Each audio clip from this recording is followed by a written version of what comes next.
Great, so delighted to have you two speaking to us. As I outlined in our opening summary, we'll be starting off with statements from you two just on your takes about structural racism in the UK and whether we're making any genuine progress. Let's start with Charlotte. Really excited to hear what you have to say. Thank you very much. So my name is Charlotte Nichols. I'm the Labour Member of Parliament for Warrington North.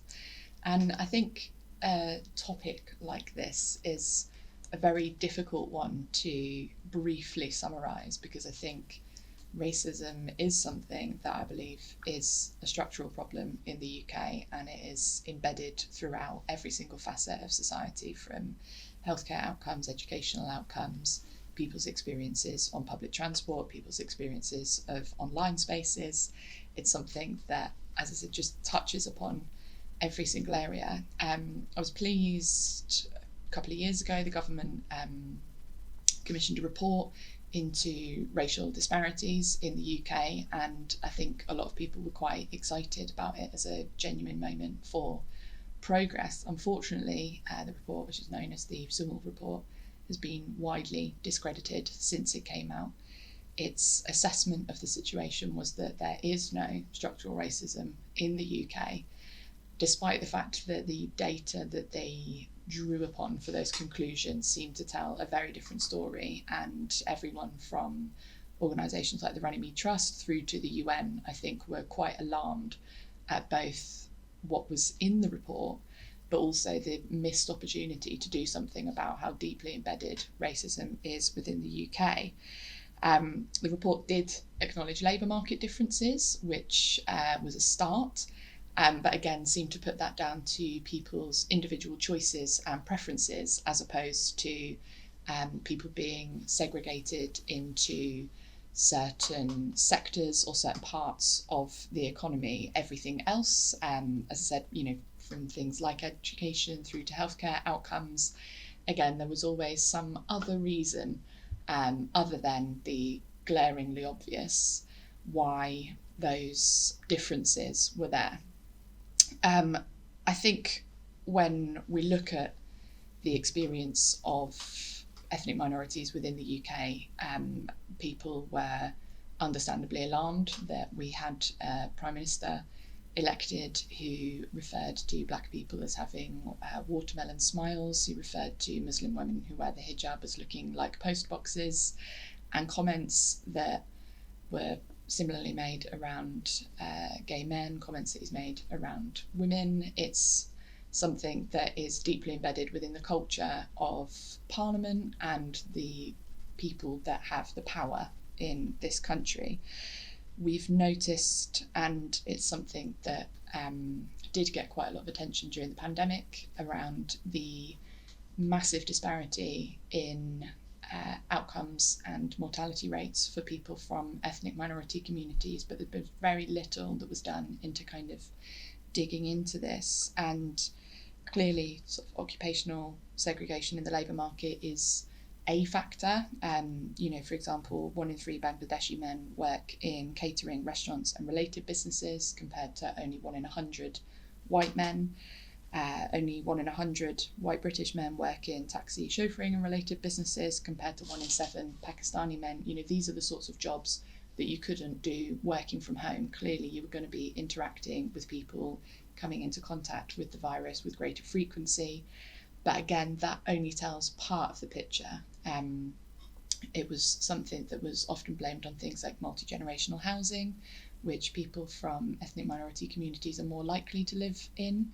But again, that doesn't explain it either. And I think one of the things that was picked up on was the fact that pulse oximeters, as they're called, which when you go into hospital are what they put on your finger to test the oxygenation rate of your blood, they're actually less effective on darker skin tones, which means that you are more likely to get admitted into hospital for treatment for COVID as someone with lighter skin. All of these factors interplay with each other in such a complex and messy way that I can't understand how anyone could sort of give any single factor as a reason for those sorts of disparities, when clearly, as I said, it's that structural racism that sits across every single aspect of life in the UK.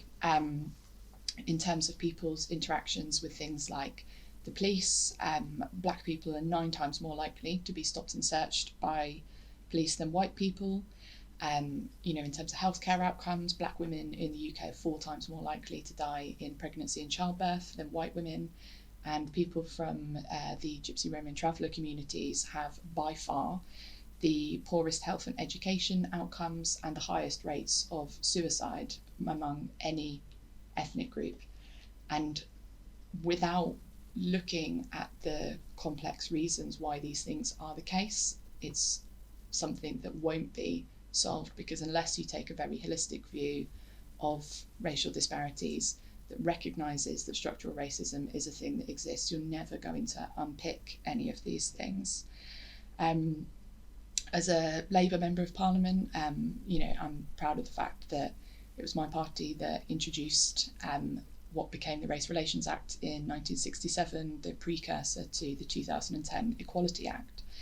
But clearly there is a lot of things that can be done sort of 12 years on from the introduction of that landmark piece of legislation to update it to actually reflect people's lived experiences of racism in the UK.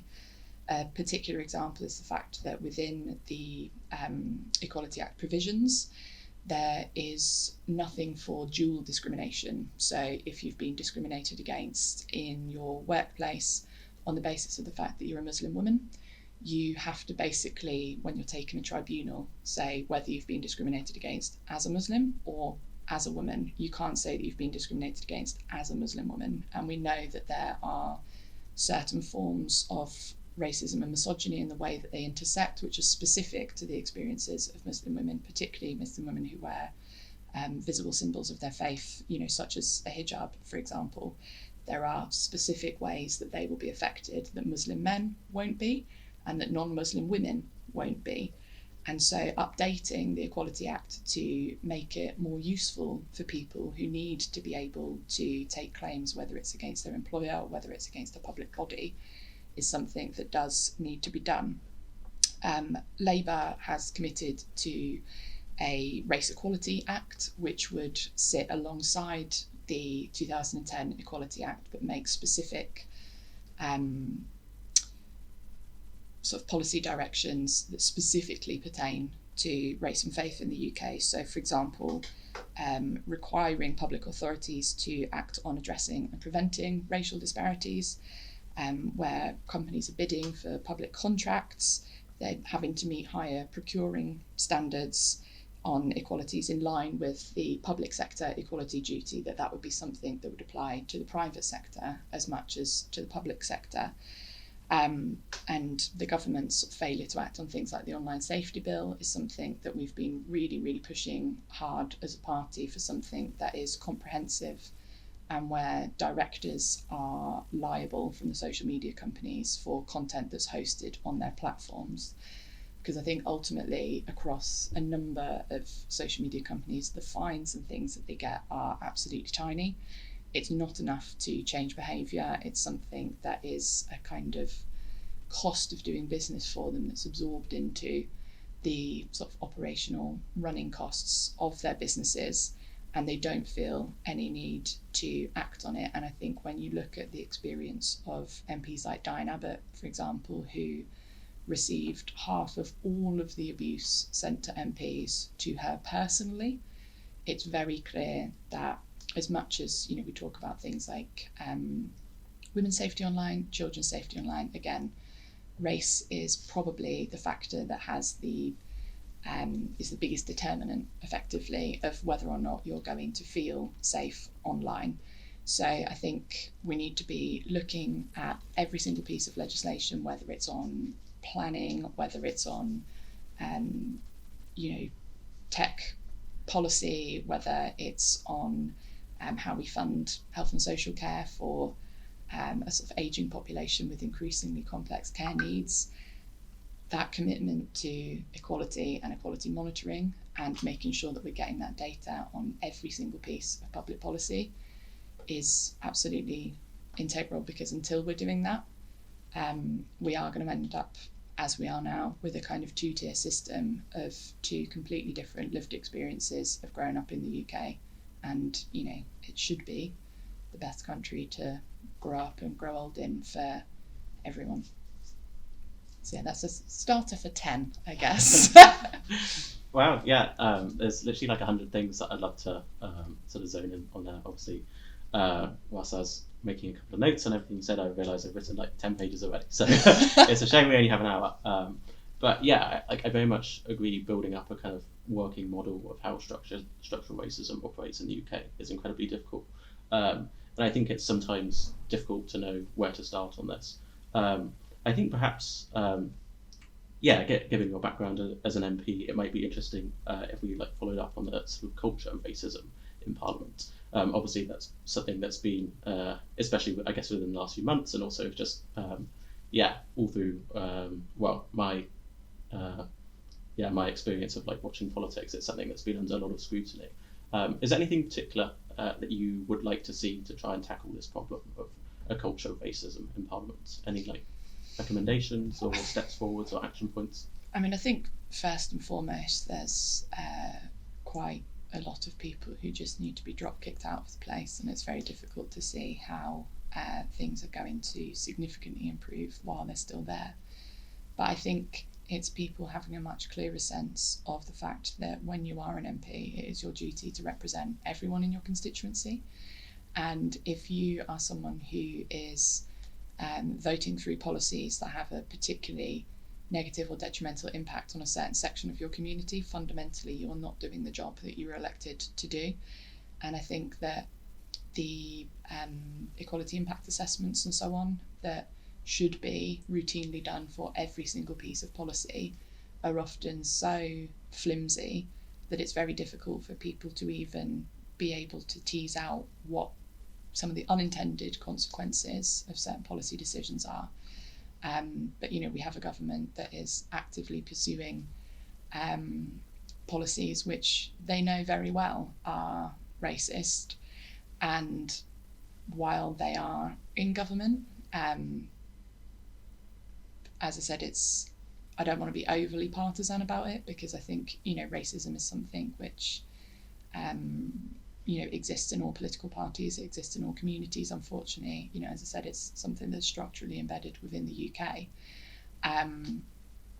But if there's not even a sense that you're trying to do something about that, or that you're trying to pursue policies which will kind of chip away at that, if you deny that there's a problem, as I said, it's without a change of government, first and foremost. I don't think that there's even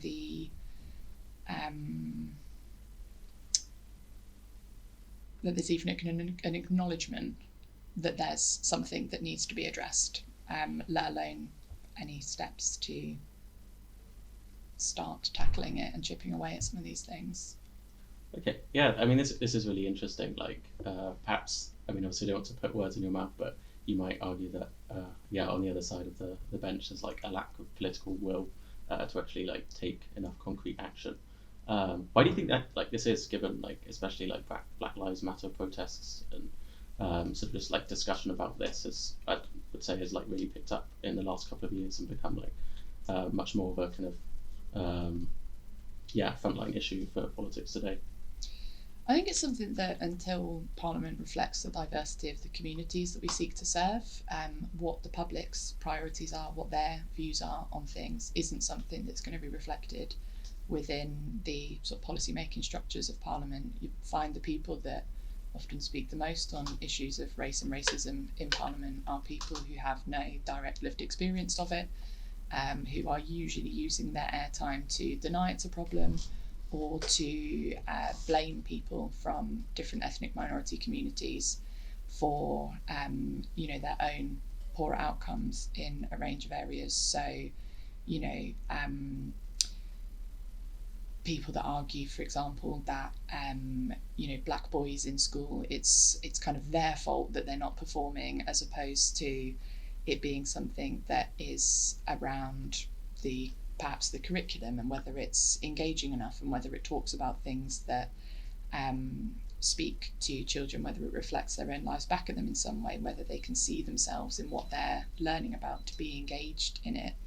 Yeah, maybe this is just something that caught my attention, but I'm interested in this idea of drop kicking particular MPs out of Parliament. I think I'd very much agree. There's like MPs, and particularly at the level of like government ministers and the highest levels of government, there's MPs who just made like absolutely unacceptable comments, and you sometimes question like why they haven't been drop kicked out already, or why there hasn't been enough of a public backlash that they've sort of been forced to leave their position. I think the independent grievance scheme process has made some strides in that area, both in terms of things like bullying and harassment, sort of issues of racism, issues of misogyny, but unfortunately the penalties are just too small for it to be having an impact in terms of sort of behavioural change.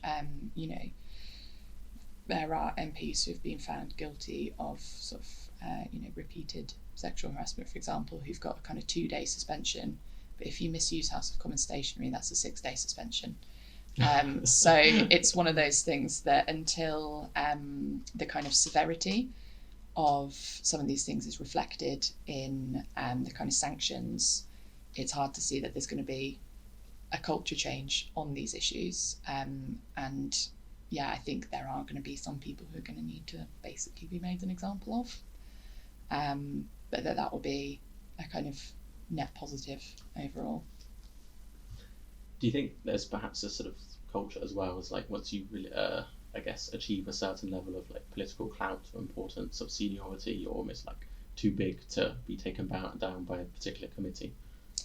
Yeah, I mean, I did see last year there was some quite shocking remarks made by the Tory MP for Wiltshire that were deeply racist, and there was a bit of a public backlash. I think he lost some of his sort of voluntary positions and kind of trusteeship type things that he held outside of Parliament.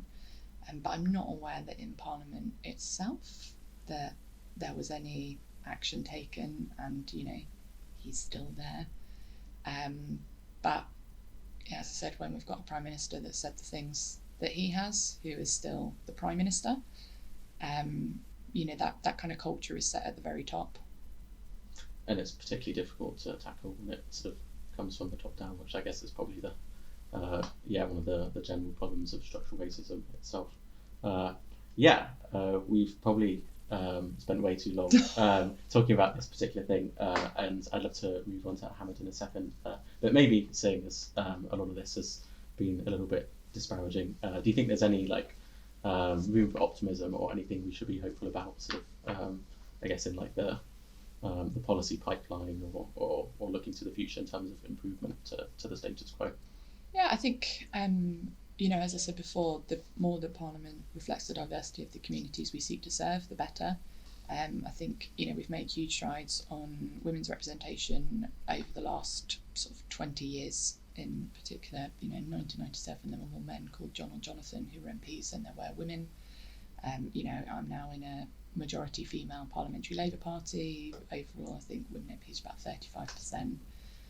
Again, we have the most MPs from ethnic minority communities that we've ever had. In fact, of the 26 Labour MPs that came in 2019, I think 19 were from an ethnic community, an ethnic minority community.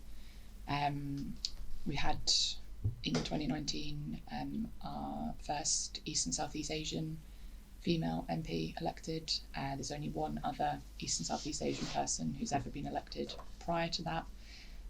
So we are seeing more people from more different groups reflected within Parliament overall. And, coming from 1987, where 4 Black, Asian, minority ethnic MPs were elected on that night in the 1987 general election, that's quite a big place to have moved to, because actually a lot of those people, sort of people like Bernie Grant, people like Diane Abbott, have been absolute trailblazers for equality, not just within their own sort of constituencies, but actually using their lived experience of things like racism to inform debates much more widely within the chamber. And I think there are a lot of people from a lot of different parts of the country there's an SNP MP called Annam who is, brilliant, who has been making some sort of really bold statements and things recently that people have started to take notice of. People like Amina Rapongasari from the Labour Party, who's a 2019 intaker herself, people like Sarah Owen, all of these things and these people that are now kind of within that space, the impact that that's having and the effect, and people being able to talk about their direct lived experiences of those things in debates rather than it just being a load of white people sitting around patting themselves on the back for a job well done. That's what's going to drive the change ultimately. Okay. So yeah, I'm optimistic. Okay, great. Got a long way to go. Nice though. to end on a like an optimistic note. And I definitely agree. I feel like especially these individuals like Diana, and the amount of, I guess, the horrible stuff that they've had to put up with as a result of them using their platform to try and tackle this issue. I think, they should definitely be commended for the work that they've done, and hopefully that has led to some progress. But yeah, I guess we'd probably all agree that there's still very much a lot more needed, and we still have a way to go. Great, yeah. I'd love to move on to you now, Mohammed. If you'd like to outline your take on structural racism in the UK, and then, like we kind of did with Charlotte, we'll probably dissect it and follow up on some particular tangents. But yeah, really excited to hear what you have to say. Thank you. I want to do 4 things. Look at the definitions of racism, institutional racism, and structural racism, because I think we need to be clear what we're talking about. Briefly assess the problems, suggest some things that government can do, and also talk about what we as individuals can do. So starting with the definitions. I studied maths at university, and my career was spent as a tax advisor, and that's why I regard definitions as absolutely vital. Unless we can agree on the definitions, we can't have a dialogue. And I looked at the Cambridge Advanced Learners Dictionary and Thesaurus, and that's got nothing to do with me being a Cambridge man and being biased about Oxford. But it is better, right? And I found the following definitions. Racism, and I'll read it out. Harmful or unfair things that people say, do, or think based on the belief that their own race makes them more intelligent, good, moral, etc. than people of other races. This is the bad behaviour and bad thinking of individual people. And as a personal example, my late mother was very prejudiced about black people. She was racist about them. Institutional racism, policies, rules, practices, etc. that are a usual part of the way an organisation works and that result in and support a continued unfair advantage to some people and unfair or harmful treatment of others based on race. And I suggest downloading the Stephen Lawrence inquiry conducted by Sir William Macpherson, which covers institutional racism extremely well. And institutional racism means that an organisation produces bad race-based outcomes, even if the individuals in that organisation themselves are not racist. Structural racism, laws, rules, or official policies in a society that result in and support a continued unfair advantage to some people and unfair or harmful treatment of others based on race. Structural racism means that a country as a whole has laws, rules, or official policies which advantage some racial groups over other racial groups. And if you want a nice concrete example, think of apartheid South Africa. So, assessing the problems briefly. Racism does exist in Britain today.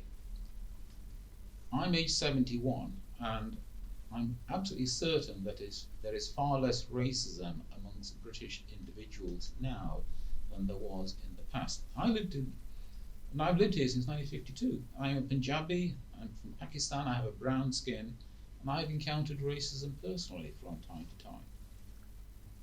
But it's changed. When I was young in the 1950s, interracial couples would often be jeered at on the street. Now, nobody bats an eyelid. And the fastest growing ethnic group in this country is actually mixed race. My son-in-law is white British.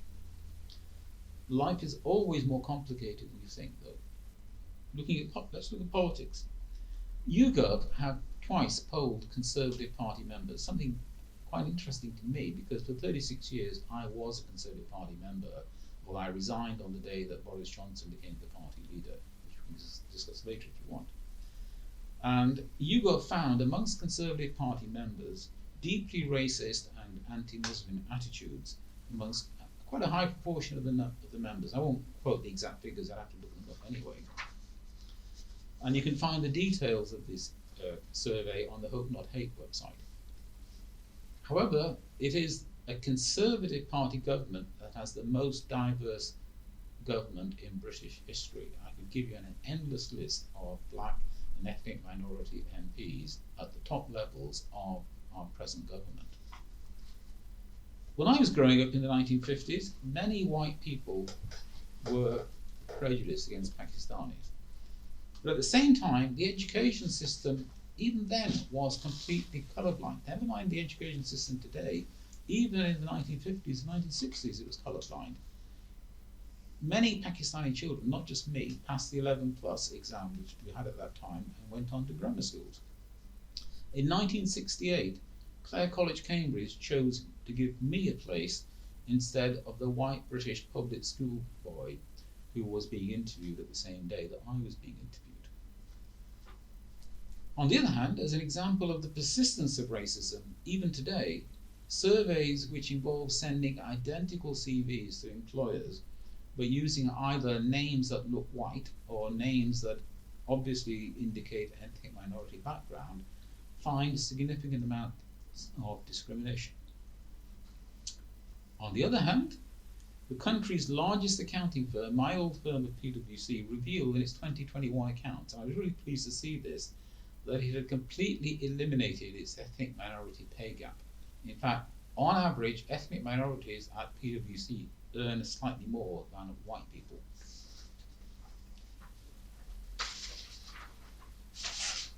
And the most important message I've got is this, and it goes back to actually what the Sewell report was saying, which I thought was a very good report, even if it had occasional sort of flaws in some of its data analysis.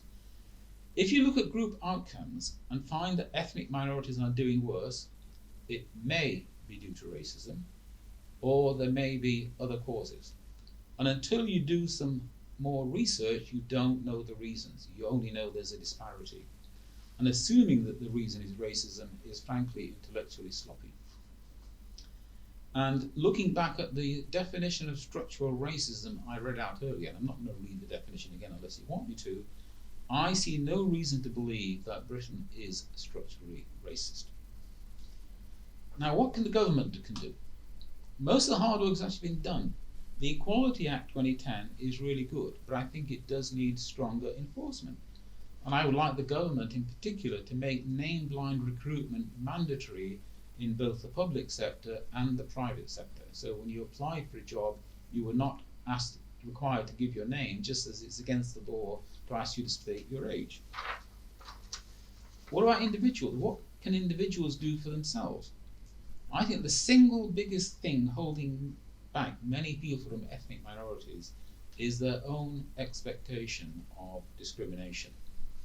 It often stops them applying to the best universities because they think that such universities are not for people like them. It stops them trying to join the top employers, even though the top employers all welcome ethnic minority applicants. PwC, where I was on the supervisory board as well as being a partner, can prove with rock solid data that you are just as likely to get a job at PwC if you're an ethnic minority applicant or if you're a white British applicant. I can still remember a conversation I had a few years ago with a young Pakistani who was thinking about a career in accountancy. I think he was at school or university, and his dad asked me to have a chat with him. And the limit of his ambition was setting up a small insolvency practice in Bradford to serve other Asians in Bradford. That's how he thought. And the fact that he thinks that way is nothing to do with racism, and it's entirely to do with self-limiting beliefs. And I think there are too many people from ethnic minorities unfortunately do suffer from self-limiting beliefs and expectations of discrimination. I spent my entire life as the only brown face in the room, and you just get used to it.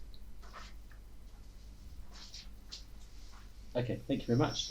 Again, with Charlotte, there was a lot of really interesting points, and I'm only gonna dive into a few.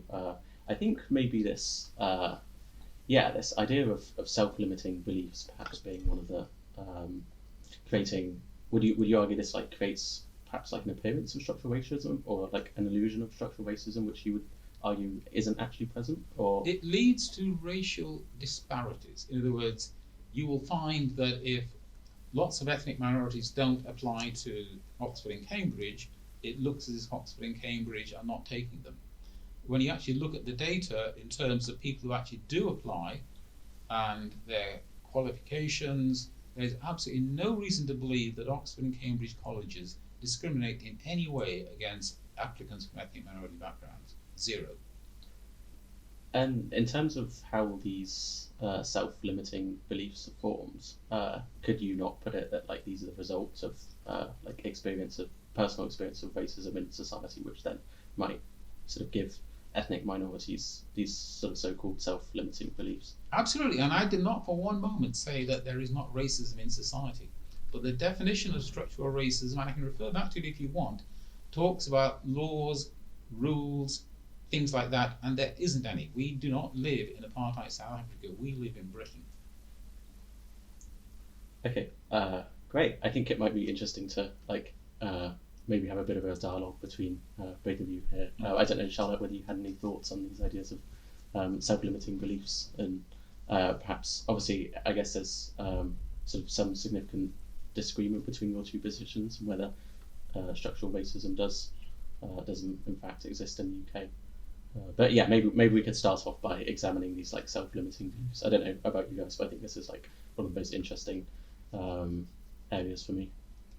Yeah, I mean, I guess my kind of assessment of it would be that those beliefs, if that's how we're going to sort of frame it, aren't kind of formed in a vacuum, and that often it will be other people who you see and speak to in their experience of these things that perhaps is what that's formed out of. I mean, I think of my sort of best mate has got a sort of Western first name but a Nigerian second name, and her experiences when she was sort of applying for jobs at university, her having done that thing, as you said, of putting a different surname on the forms, and would get many more interviews and things when all the other information on it was exactly the same. So I think absolutely there's a lot of racism around. Oh, yeah. I didn't say there was no racism, I said there is no structural racism. Oh yeah, but I suppose that because it's not happening at one specific individual employer, it was something that was happening in a much wider sense. I suppose that would lead me to say that it was something that was structural, because you aren't just seeing it replicated in sort of certain rogue employers. For example, obviously there are examples of great practice, and from what you said about PricewaterhouseCoopers, it seems like they are very much that. But I think there's almost too much bad practice for it just to be kind of bad apples, I guess. Not just PricewaterhouseCoopers, you go around all the top accounting firms, the top law firms, the investment banks. These organisations do not discriminate, not only because they know it's unlawful, but because they know that it's bad for business. They want the best possible recruits, and they know that the best possible recruits require taking everybody rather than only selecting white British males, for example. You'd end up with a much worse worker body if you, for example, exclude women, never mind excluding ethnic minorities. But I suppose there's something also in, you spoke about sort of being the only non-white face for a lot of your career.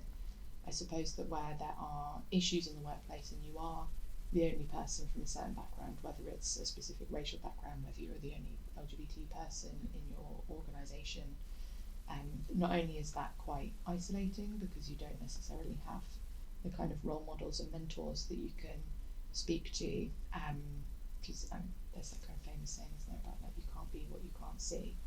But where there are those smaller issues of racism and things like microaggressions and that kind of thing that, you know, make people feel like they're not comfortable or welcome in certain spaces, and because it seems to be such a wide-seated issue, I think almost individualising it is to lose sight of it being something that's, you know, certainly in my view, something that's systemic.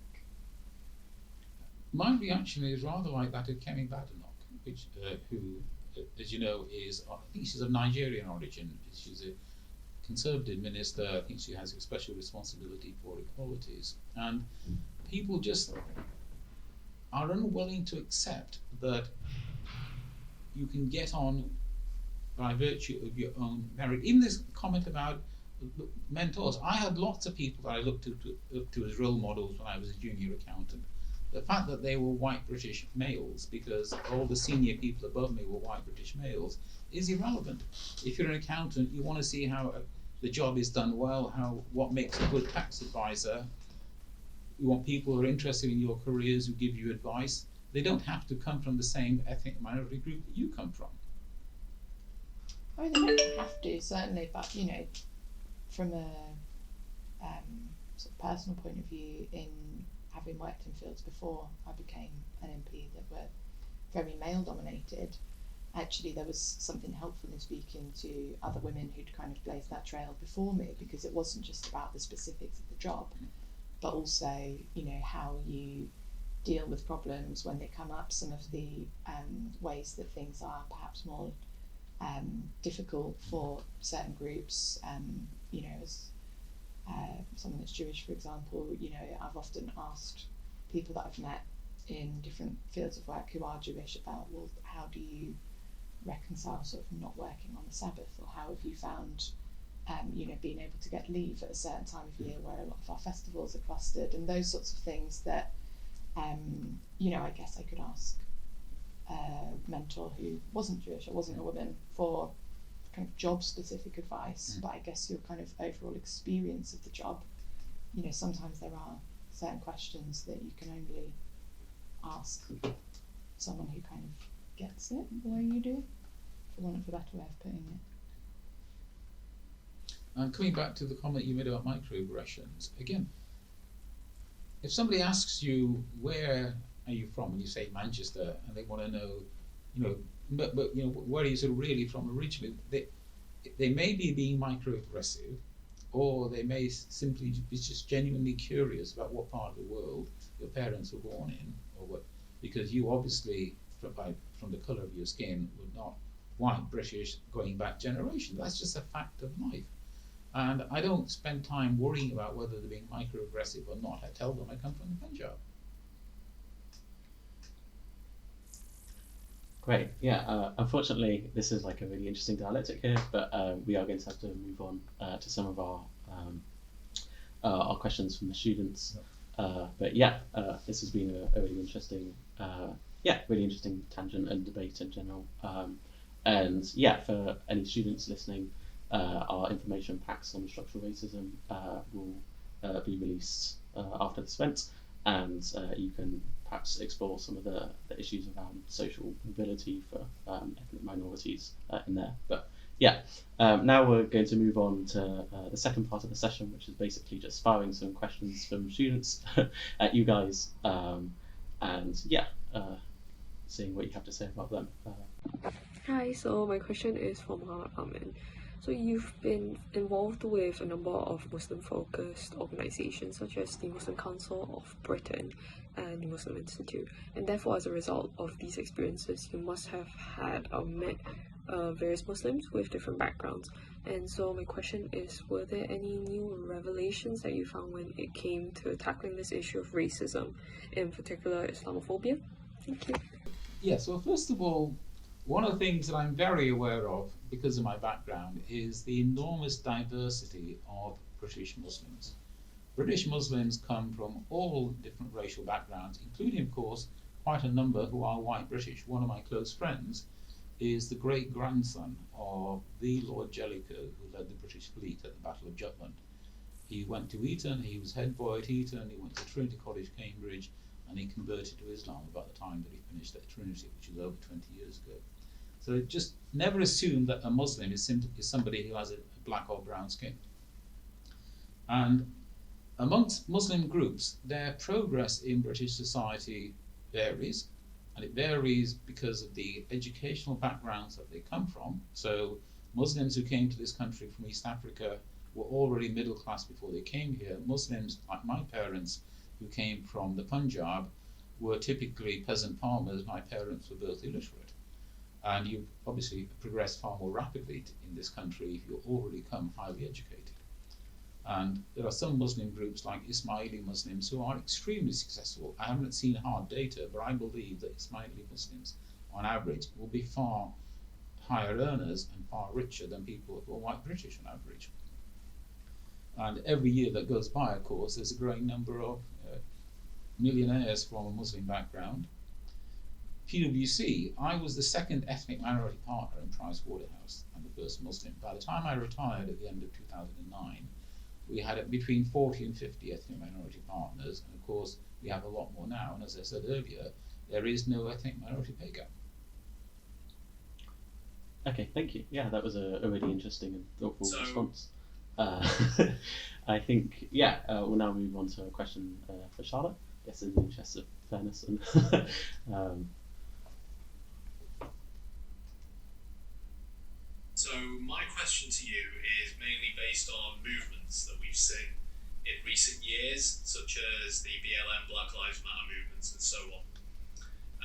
So if we were to plan solutions to institutional racism, do you think that we can tackle issues individually and gradually, or at this point, do we need a complete overhaul of the system?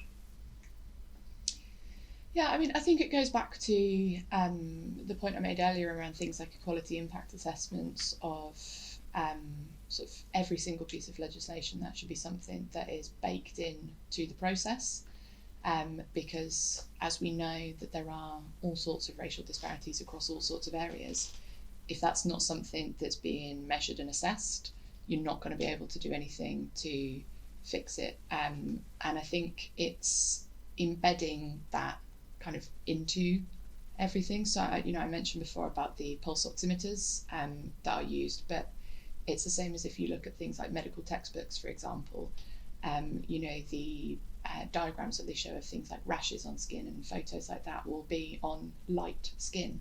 That it looks different on people who have darker skin tones. So doctors, the whole way through the way that they're getting trained, are getting trained to only recognise something on a certain skin tone. You're much more likely to be misdiagnosed with certain things if you have darker skin. The fact that that's something that's been kind of picked up on and recognised by bodies like the General Medical Council in recent years is meaning that they're going back through all of that literature and actually putting different examples of what it looks like on different skin colours. That means that then doctors, from the beginning of their training through to obviously their experience as doctors, that sort of process is getting baked in. And I don't think there's any quick solutions to unpicking any of this stuff, but I think it's fostering that culture of kind of going right back down to basics on every single area across every single part of policy. But I think the great thing about movements like Black Lives Matter is how much they've forced this stuff up the political agenda, because all MPs, and regardless of what party you represent, are very much led by what's in their mailbag. If you suddenly have got, hundreds and thousands of emails from constituents on a certain topic, that you need to have been doing some work on that topic to be able to respond to all of those people to say, thanks for raising this concern with me. Here's what I've done on it. Here's what I'm going to do. Movements like Black Lives Matter, movements that are sometimes focused on specific areas of policy, so things like black maternal mortality or stop and searches and things like that. The more people are contacting their representatives about it, actually the more that we're stopping to think, what am I doing on that? And it's holding us accountable. So that's quite a rambling answer, but I think it's, as I said, just embedding that culture in all of our institutions to piece by piece unpick all of the many and varied reasons why people from ethnic minorities have a very different experience of, growing up and growing old in this country than white people do. Can I comment on this? Because I agree with Charlotte. I mean, first of all, institutional racism is real and happens, not just in the Metropolitan Police. And it shouldn't be confused with structural racism. That's why I'm so keen on definitions.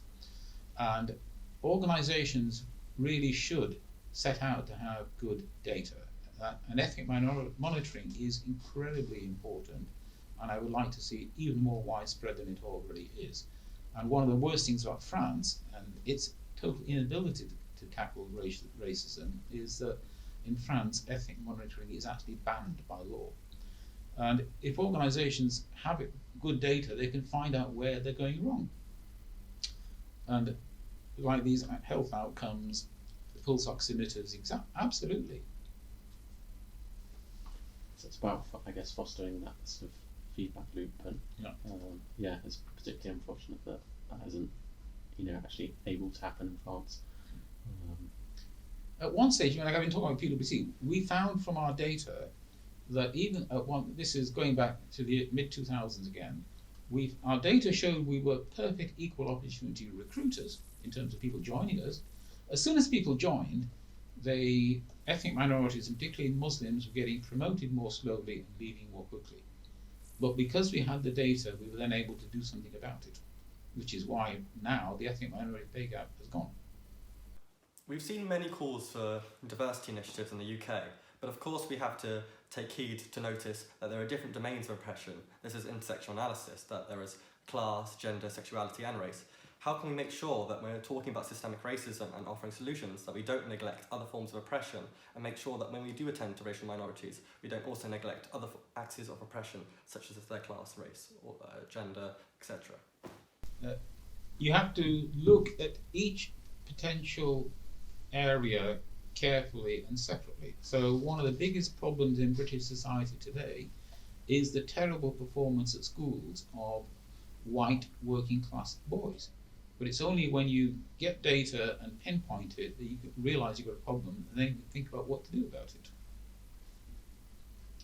Yeah, I mean, I think a large part of it is data gathering, but it goes back to what I said before around things like dual discrimination in public sector equality duties. It's actually about taking a fairly holistic view on this stuff and the different ways that these things intersect and interact with each other. I don't think that you can kind of neatly siphon off into kind of each particular box, sort of like race issues, class issues, gender issues, and so on. What I said earlier about certain sectors where people from certain races are kind of overrepresented in certain places, that's as much a class issue as it's one to do with race. So it's those sorts of things where it's a bit like, actually, if you're talking about it specifically as a class thing or as a race thing, you're kind of missing the actual true picture of it, and again, solutions which are going to hopefully help to address that in the round. I think you have to look at the disparities across all of the sort of protected characteristics within the Equality Act and where they kind of overlap and don't. You can't have a kind of hierarchy of oppression because, anyone that is being discriminated against on any basis, that isn't something that's acceptable, and it's also a choice. Discrimination isn't inevitable. But also, again, bad outcomes are not necessarily due to oppression. So coming back to class, I do talks regularly to schools, and I'm often talking in schools in very poor white working class areas, and the teachers are really keen that I speak to the kids and help them to raise their aspirations, because their fundamental problem for those children is actually low aspirations. They just don't believe that they can achieve. And if you don't believe you can achieve, you won't achieve. And sometimes even the desire to achieve. Yeah, I mean, I think, looking at schools, I mean, the constituency that I represent has a sort of inner part of the town which tends to be sort of the more deprived areas through to the kind of leafy suburbs in the outskirts. And you can see when you sit with the primary school children the differences on their bodies by the time they're about 7 or 8. The kids from the wealthier areas are, bigger, stronger. I think it's one thing to talk about the kind of ambitions that they have for themselves, but it's another thing to recognise the things that sometimes stop them having those ambitions. If you come from a chaotic home where both of your parents are shift workers, or where there's abuse in the home, or where you don't have a parent who's able to read to you at home, the World Book Trust found that actually one of the biggest determinants of a child's future progress, if you can strip out pretty much every single protected characteristic, the thing that seems to make the biggest difference is whether or not they own a single book at home. And millions of children in this country don't, because it's not a thing that their parents can afford. If their parents' first language isn't English, or as you said about your parents coming to the UK, illiterate, if you're not having that support at home, it's going to be much harder for you to progress at school, whatever your kind of ambitions for yourself are. So I think, we do need to make sure that we're inspiring confidence in children and giving them, that confidence in their own abilities and their own, that if they work hard, they can achieve. But I think, we also need to be realistic about the fact that for a whole host of reasons, even the kid with the sort of loftiest aspirations versus a kid that's, ultimately one of those people that will kind of fail upwards in their lives, that there will be certain barriers, and the more of those that we can take out along the way, the easier it will be for those kids to sort of chart a course to success. Agreed. Lots of families need lots of help, but a lot of that help is how the family can change its own behaviours and attitudes, the way it deals with its children. They need help. That's why things like Sure Start centres were so transformative, though, because it's very difficult for families to get the kind of support that they need when the institutions that provide that support aren't there, or they're underfunded, or it's left to things like charities which aren't able to meet the amount of demand that's there. I agree. Great. I think perhaps we have time for one last question. In recent times, we have seen a very definite struggle towards the creation of more inclusive societies and environments, particularly universities. The struggle towards inclusion seems to be very much felt by students, and this struggle is kind of accommodated at institutional levels. Do you think universities, or let's say institutions more generally, are doing enough in terms of inclusion? That they are doing something genuinely useful and important so that more and more people feel included? And if not, what else should they do? I'm quite frank, I don't believe that there is a single university in this country that is not highly inclusive. I don't see a problem. And Charlotte? Yeah, I mean, I think it goes right through from everything from admissions and things, which they're making huge strides on, to what students are actually learning as part of the curriculum. I think there's been some interesting student-led movements around decolonising curriculums across, or curricula, I guess. I don't know any Latin.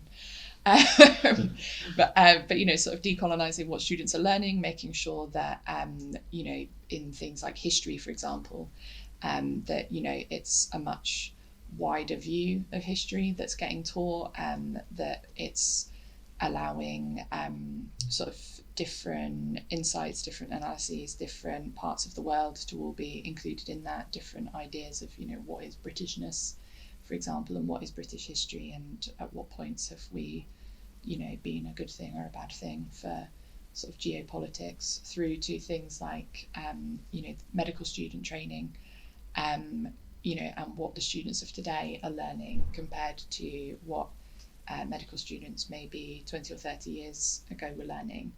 I have quite a lot of hope to be quite optimistic. I think universities tend to be very progressive places because young people tend to be more progressive, and they're kind of pushing for that change within their institutions. That meant that we've probably seen it on a much faster and deeper level on campuses than perhaps we've seen in the rest of society, and hopefully that's something that students can take from student politics and student movements into sort of wider society, because as I said at the beginning, there's so many different areas that need fixing, that hopefully these students can be leaders in doing that.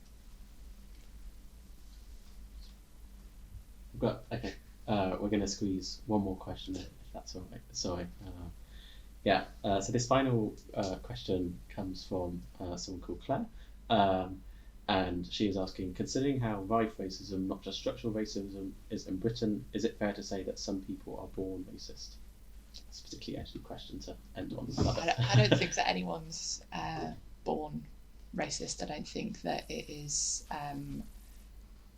something that you are born with. It's something that's ultimately taught, and it's something that can be unlearned in the same way. I think the best way to address it is in people having direct experience of other races, other cultures, other traditions, other faiths, and the more forums that people can be brought together in for that sort of spark of realisation, I guess, that we're really not all that different from each other, the better. I think most prejudices are rooted in fear of something that's other or that's unknown, and the only way to kind of get past that is to, sit down with someone from a different background to yourself and actually realise all of the things that you have in common with each other. We can kind of celebrate all the ways that we're different, and respect those, whilst also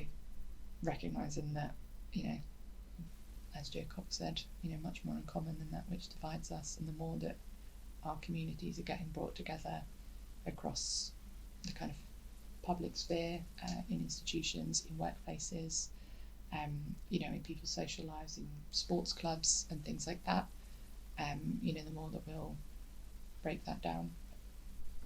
And all I need to add to that is to say I agree.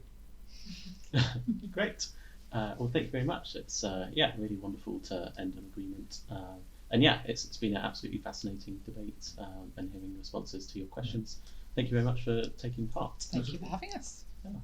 And for anyone who's listening out there, our political info sheet will be available in a few days' time, summing up the various positions, some of the studies and links that you guys have mentioned. I know that you have a book there, Charlotte. Was that related, a book recommendation, or just a... No, it's in one of my colleagues in Parliament is she's a judge for this crime fiction awards thing called the Dagger Awards. So she reads 250 crime books a year as one of the judges for that.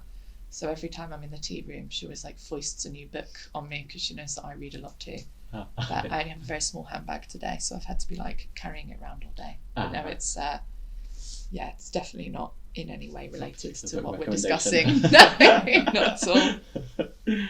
Okay, great. Yeah, Lynn Brownman, she always comes through with the goods on the if you want thriller recommendations, she's the gal to ask. Okay, great. We'll remember that. Well, thanks again for taking part and coming to discuss this particularly important topic at our event today.